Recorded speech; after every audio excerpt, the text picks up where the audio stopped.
Hi everyone. Thanks for watching this month's Communicator training. I hope you'll find it helpful as you strive to be the very best communicator you can be. Enjoy! Hey folks, my name is Mike Rollins and I am a communicator with the preschool group. And I don't know if you've ever tried to tell stories to a preschool group, but it can be sometimes absolutely amazing and even bring tears to your eyes. And then sometimes it can be pretty tragic and awful, but that's not your fault because they're just having a day. So today, what I want to talk to you about is, especially if you think about these young wee kids, I want to talk to you about making sure that you have a ruthless straight line through your talk. And you hear like ruthless straight line and you think that sounds kind of, ooh, that's scary.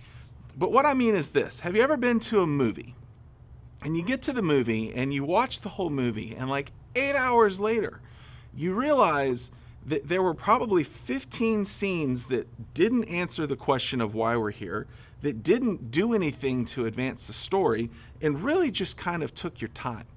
And looking back as your eyes as the editor and the director of what could have been this movie, you realize, hey, we could have cut that movie down into 2 hours solid and it would have told such a great story much faster. And that's what I'm talking about.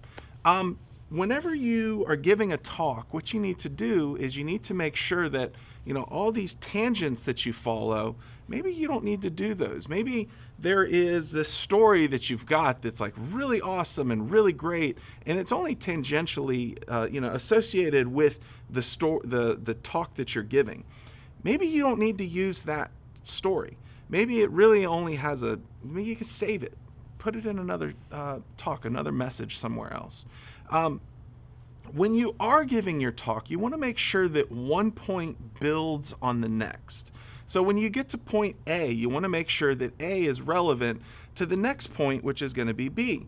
And you also want to make sure that B relates backwards to A and connect those two things together. And the same thing as you keep building point on point on point, you want to make sure that the talk is cohesive through all of the points that you give. You probably don't need to take too much time getting into your talk. You want to make sure that your talk's beginning provides a direct on-ramp into your message, even to the point where you might be introducing your talk and its entire thesis in the first 2 sentences. There's nothing wrong with getting right into the talk and telling people what you're going to be talking about and helping them understand as soon as possible what it is that you're going to be telling them about. You want to make sure that every point leads to the next. You've crafted your points so that they flow one into the other and they're all related.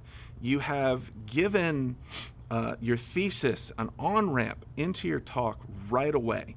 What do you do with all the extra bits? Well, you go through and you give your talk a few times and practice, because you are practicing these things, right? And you realize maybe this point doesn't matter, or this is a little bit too much. This section is a little bit too long. And that is where you get ruthless. You ruthlessly cut those things out. You get rid of them. You don't need them. You're actually going to spend, in your practice, part of what you're going to be doing is not just, getting it right, but also finding out what to take out. Because there's a very true statement that the less that you tell people, the more that they can absorb. And so if you don't fill their minds with all this extra cruft, all this stuff that doesn't matter, if you get right to the heart of what you're talking about, they're going to remember exactly what you said much clearer and much easier. And that means that you're going to have to kill some things from your talk. So what have we learned? We have learned that you want to make sure that your points relate one to the next, that A relates to B and B relates to A and B relates to C as well. You want to give somebody an on-ramp as soon as possible into your talk so that they know exactly what you're talking about. And then finally, in your practice, when you're preparing your talk, as you're going through it, you need to make sure that you get rid of all the extraneous stuff and stick straight to the point. And that way, when you get to the end of your talk, it'll be shorter and it'll be much more manageable and much more relatable in their mind.